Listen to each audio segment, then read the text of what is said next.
Welcome to my 2.2 assignment.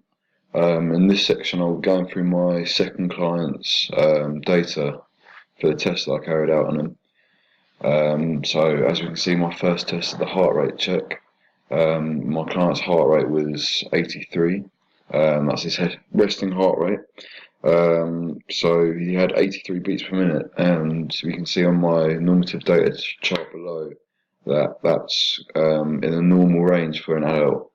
It's quite high, and considering my client was to improve his general fitness, we will aim to lower this heart rate because even though it's within the average, it's still quite high. And if he wants to be fit, this is too high.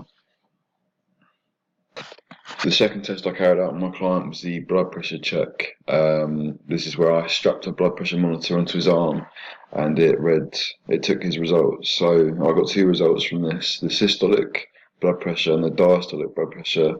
As we can see, my client's systolic was 133, and his diastolic was 88. And on my normative data chart below, I can see that he may have pre-hypertension.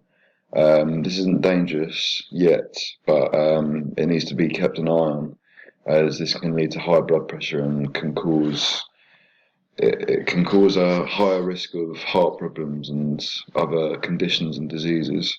So, although it's not dangerous yet, we will aim to lower it to a normal level, which is a systolic level of less than 120 and a diastolic level less than 80. The third test I carried out on my client was the lung function check, or the peak airflow test. So I got him to carry out the test 3 times, and after 3 goes, he scored his highest was 500, and he has a height of 165 centimeters. So we can see on the normative data chart that he was pretty much bang on 500 for normative data, showing that he's got an average lung function check. So so when put against other people's results when taking the test, he's scored the same. So this shows that it's not a weakness or a strength. He's just got he's right on the average. So for my fourth test that I carried out on my client, it was a waist to hip ratio check. So in this, I had to manually measure with a tape measure his waist and hip circumference. So once I had those two measurements, I divided waist circumference by hip circumference to give me the ratio. So as we can see in my normative data, 0.4 is a high risk. Moderate risk is 0.87. My client had a waist to hip ratio of 0.93. So as we can see, he's got he's near high risk, of getting heart disease or other conditions. And this is something that we need to keep an eye on because it looks quite dangerous.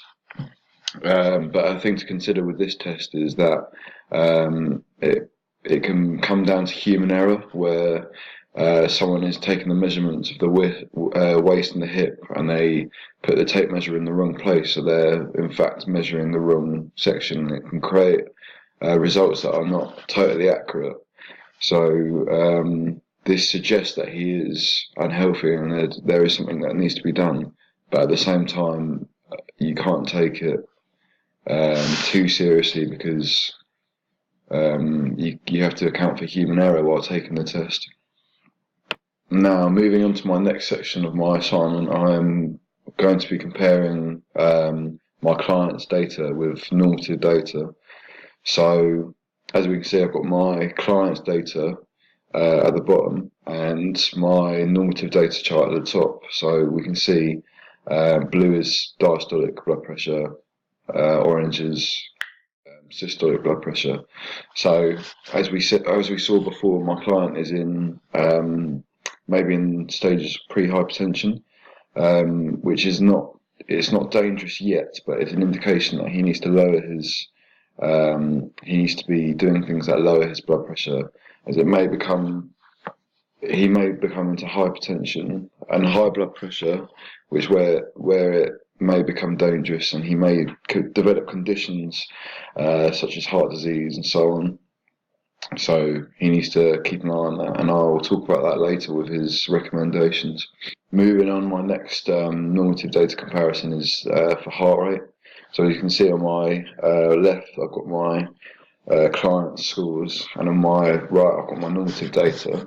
And as we saw before, my client's resting heart rate was 83 beats per minute, which shows that he's within range for normal adults, but it's still quite high, and he should still consider doing things that lower this. So he has a lower resting heart rate.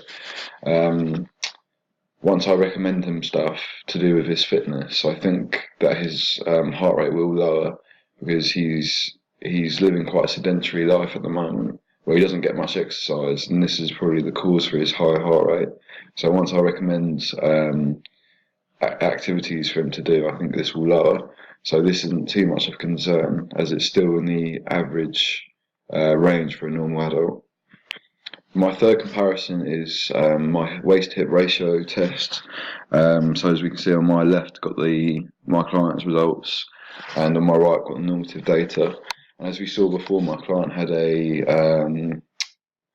quite a high score, and it shows that he's got a high to moderate risk of developing conditions, especially heart disease, because of the body fat. As I said before, it can't be taken too seriously. It can only be taken as a suggestion, because it can come down to human error, certain factors where you have to account for people not taking data down correctly, people not measuring in the correct places, and also you have to take into account people's bodies are different, and it doesn't mean that they are unhealthy if they've got a different waist shape or hip shape. So so you have to take in many different factors when considering this. But it does suggest that my client is unhealthy, and that he does need to improve some things about his lifestyle. So the next portion of my assignment is the part where I evaluated and recommended briefly what my client wanted. So at the start, I had a questionnaire, and I asked him about his goals, and he said he wanted to improve his general fitness, but the problems were he didn't have any specific short, medium, or long-term goals, and so he never started a plan, or he never got onto improving his general fitness, because he couldn't find time to actually do it. But he said he would be committed once he finds a plan. Once he's got a plan that he thinks suitable for him, and he can see that will work for him, he'll be committed. So he shows cooperation, and so this means that with the help of me or a personal trainer, that he can create these specific goals. And this is good because it can motivate him. If you have short, medium, and long-term goals, you can achieve your short-term goals and see your progression. It will motivate you even more. So the next thing I asked him on the questionnaire was his physical activity levels, and I found out while talking to him that they are quite poor, and he doesn't take part in any sports. His job is spent sitting down, and the only time he is active is when he's travelling to work. He says this is due to a lack of motivation, a lack of time. He can't fit it into his routine, or he can't be bothered to fit it into a short space of time. So I recommended that the client take time out on his weekend, where he might be, I don't know, sitting at home doing something, and going out and trying new sports, where he might become interested in them even further, and it might become a hobby. So he finds an activity that he enjoys while also getting fit, and this can be a good balance of the two. So onto the next part where I asked him about his nutrition. He said he regularly eats fast food and fizzy drinks due to a lack of time, combined with a lack of motivation and energy. Um, and this is bad. This probably accounts for his high blood pressure and high heart rate due to the amount of fast foods he eats. So I said to counteract having to eat fast food regularly, you make pre-made meals. So like packed lunches. These are also cheaper. Sorry. So it's a win-win, as well as being healthy. So also learning to cook will be beneficial for his health as well, as he can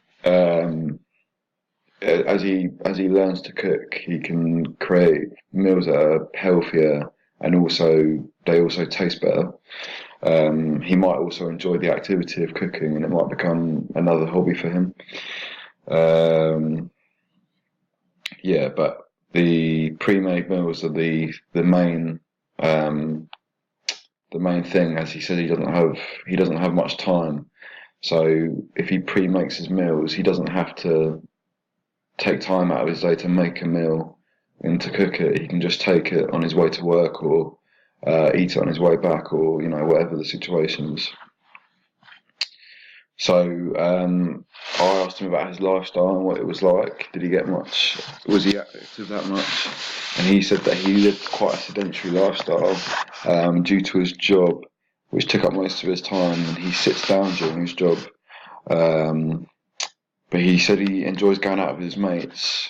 But when he went out with his mates, it usually consisted of him going somewhere, eating out. So it wasn't like he was being active with his friends. He was just going out, and he was being unhealthy still.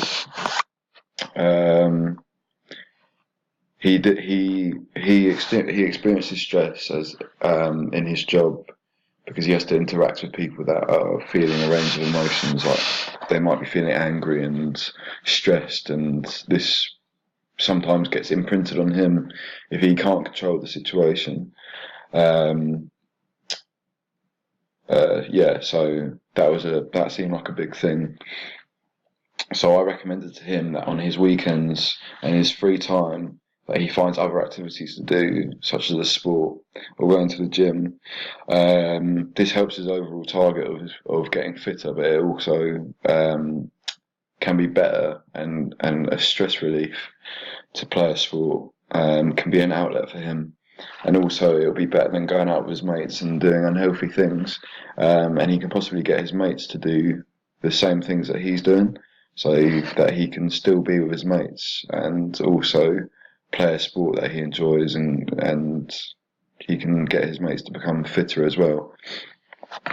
So the last thing I asked him about was his physical health. He had a good record of health, as he suffered no injuries and has no conditions that would hinder his exercise. He has no pain that's left over from an injury or difficulties from injuries. So that was definitely a positive, and it shows that he's ready to start progressing. There's nothing going to be holding him back. So the only thing I could recommend him for his physical health was for the client to find a sport and start exercising more. Yeah, just so he participates in more physical activity.